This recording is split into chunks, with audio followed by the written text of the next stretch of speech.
Assalamualaikum warahmatullahi wabarakatuh. Salam sejahtera, salam sehat untuk kita semua.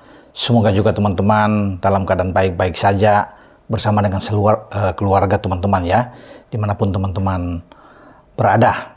Nah, saya bicara tentang Kevin Dix yang pada dini hari menjadi pahlawan ya, kemenangan klubnya FC Copenhagen yang berlaga di Liga Conference Eropa menghadapi Dynamo Minsk di markas lawan, dan Copenhagen berjaya. Dan gol penentu kemenangan bagi Copenhagen itu diciptakan oleh back tim nasional tim Indonesia, Kevin Dix, di menit 55. Penalti ketika Alexander Seliava, pemain dari Minsk, melakukan pelanggaran di menit 55 itu terhadap Viktor Claesson. Dan pelatih Næstrup Jakob itu menginstruksikan bahwa yang menembak penalti itu adalah Kevin Dix. Ini luar biasa, padahal di sana masih ada Thomas Delaney, ada Lucas Lagerbeck, di sana masih ada ya, bagus, termasuk Viktor Claesson, ada Muhammad Elyounoussi yang juga mencetak gol pertama bagi Copenhagen ke gawang Minsk. Tapi Næstrup sebagai pelatih meminta Kevin Dix untuk mengeksekusi penalti, dan dengan dingin sekali Kevin Dix meletakkan bola itu dan melepaskan tembakan ke sebelah kiri atau sebelah kanan arah penjaga gawang lawan yang melompat ke arah berlawanan. Jadi dia mengecoh kiper lawan, dan 2-1 ini terus dipertahankan oleh Copenhagen yang memenangkan laga, dan dia pantas diganjar dengan rating yang bagus. Dan ada sesuatu yang menarik dari Kevin Dix ini. Pelatih Næstrup tidak menampilkan dia di bek tengah, memang bermain dengan 4 bek ya, Copenhagen, tapi dia dimainkan di bek kiri. Biasanya dia akan ada di bek kanan, karena ketika kita melawan Jepang dia ada di bek kanan ketika mengawal dengan ketat Kaoru Mitoma saat itu, sebelum dia ditarik keluar diganti oleh Sandy Walsh karena mengalami masalah cedera.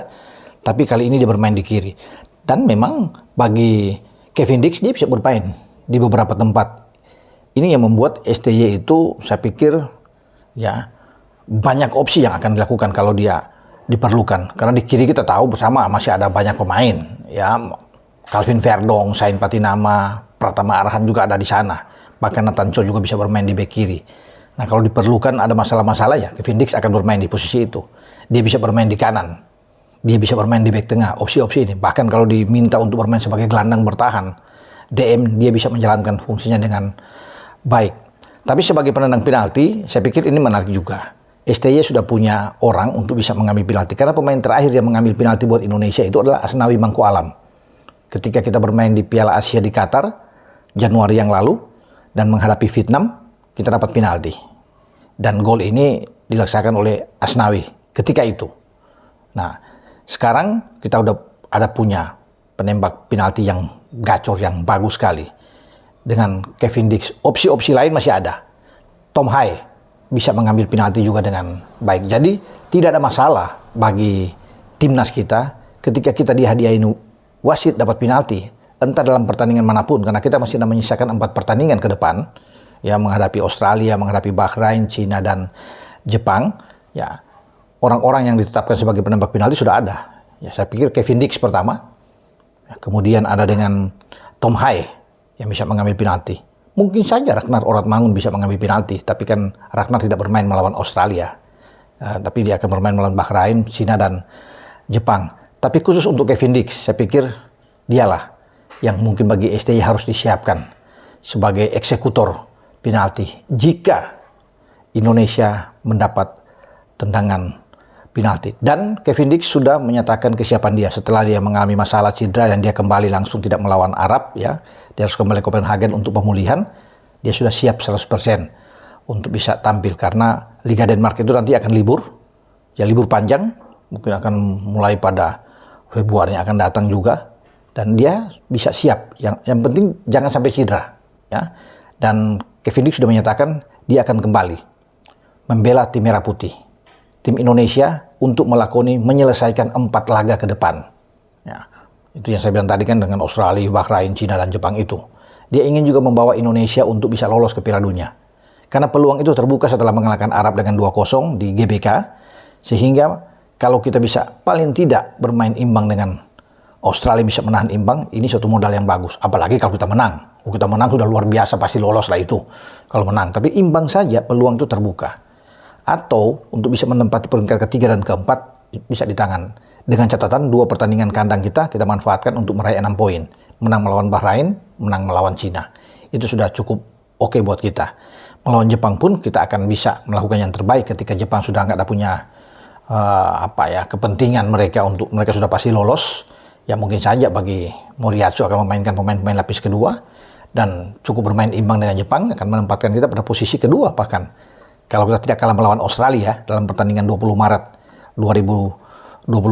Jadi peluang kita itu ada. Makanya Kevin Dix sudah menyatakan kesiapan dia ya untuk bisa membela ini. Jadi opsi di belakang itu kuat. Ketika kita tidak punya Justin Hubner yang mengalami masalah, Kevin Dix sudah kembali. Bisa bermain di back tengah bersama dengan Rido dan bersama dengan Jai Ises. Bisa dimanfaatkan. Tapi kita mesti punya Mads Hilgers. Nah, di saat Kevin Dix dan Copenhagen bisa meraih kemenangan di Liga Conference Eropa, pada saat bersamaan juga dini hari, sayang di kandang sendiri Mads Hilgers gagal membawa FC Twente itu bisa menang ya karena mereka ditaklukkan oleh tetangga mereka San Gilois ya Union San Gilois dengan 0-1 lewat Mohamed Luzaini karena bisa mencetak gol dan Hilgers sempat ditarik keluar ya bermain 87 menit sebelum ada Gustav Lagerbielke yang menggantikan Hilgers. Tapi Hilgers secara rating oke, bagus ya. Ada 12 dari 16 kali memenangkan duel, ada lebih dari mungkin 3 tackle yang dia berhasil dengan bagus ya. Operan dia juga di atas 80%. Jadi dia tampil oke, cuma sayang klubnya FC Twente itu gagal untuk bisa ini bermain tapi di Liga Eropa. Satu step lebih tinggi dari Liga Conference yang dimainkan oleh Kevin Dix. Ya, dia bermain di Liga Eropa ini yang membuat bagi Twente takluk dan memang sangat sulit untuk bisa bersaing di sana untuk bisa maju ke babak selanjutnya bagi FC Twente. Tapi bagi Hilgers dia sudah bermain ini suatu kabar yang bagus juga. Karena Hilgers setelah bersama kan tidak bermain melawan Jepang dan melawan Arab karena mengalami masalah, mengalami cedera. Sekarang dia sudah bugar dan dia juga sudah bertekad bahwa dia siap memperkuat Indonesia dalam laga 4 kali di tahun 2025 dan ingin membawa Indonesia juga bisa lolos. Nah, itu sama seperti tekad Kevin Dix yang sama-sama juga berkeinginan besar. Jadi kalau Hilgers datang, Hilgers akan bisa bermain di back tengah, bisa saja menggeser Kevin Dix itu bermain di posisi kanan. Ya, tempatnya Sandi. Dia bisa digeser lagi ke kanan sehingga di tengah itu ada Rido, ada Jai Ises dan Mads Hilgers. Ini akan ditempatkan, tapi semua tergantung dari STY. Karena STY akan melihat nantinya komposisi pemain yang ada di saat akan menghadapi Australia. Karena lawan Australia ini penting, kita kalau tidak kehilangan angka yang saya bilang tadi imbang, peluang kita untuk lolos sangat besar. Oke, dengan saya, Bung Ropan berbicara. Ciao.